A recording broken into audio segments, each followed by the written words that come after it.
আজকে চলে এসেছিলাম আমি ইউরিয়া নিতে।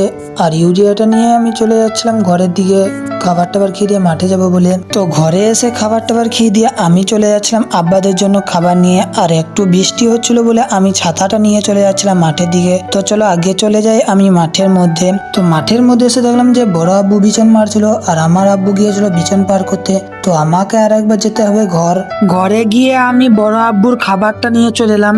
তারপরে আমি ভাবলাম যে বেশি দেরি না করে আমি এখন বিছন মারতে লেগে যাব, তাই কেরিটার মধ্যে ফোনটা ভরে রেখে দিলাম। তারপর আমাদের বিছন মারা হয়ে গেলে আমার আব্বুদেরকে বিছনগুলো ভরে দিলাম, তারা চলে যাচ্ছিল মাঠে ফেলানোর জন্য। আর আমি চলে যাচ্ছিলাম ঘরের দিকে, ঘরে যেয়ে গাটা ধুবো এখন।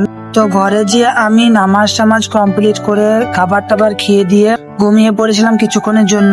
ঘুম থেকে উঠতে 4টে পেরিয়ে গিয়েছিল, আসরে নামাজের টাইমটাও পেরিয়ে গিয়েছিল। তার জন্য আমি ঘরের মধ্যেই নামাজটা কমপ্লিট করে নিলাম। নামাজ কমপ্লিট করে দেখছি কেউ একজন ঝাল দিয়ে গিয়েছিল।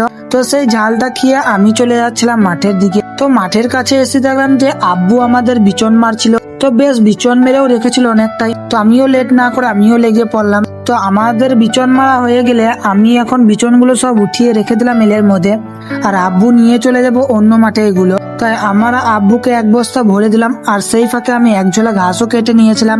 তারপরে আব্বু চলে এলে আমরা আরেক বস্তা ভরে দিলাম। তো আব্বু চলে গেল বিচনটা নিয়ে, আর আমি ঘাসের ঝোলাটা নিয়ে চলে গেলাম ঘর। তো ঘরে এসে এখন আমি গাটা ধুয়ে নেব। গা ধুতে করতে আমাদের আজান দিয়ে দিয়েছিল, তাই আমি লেট না করে চলে গিয়েছিলাম নামাজ পড়তে।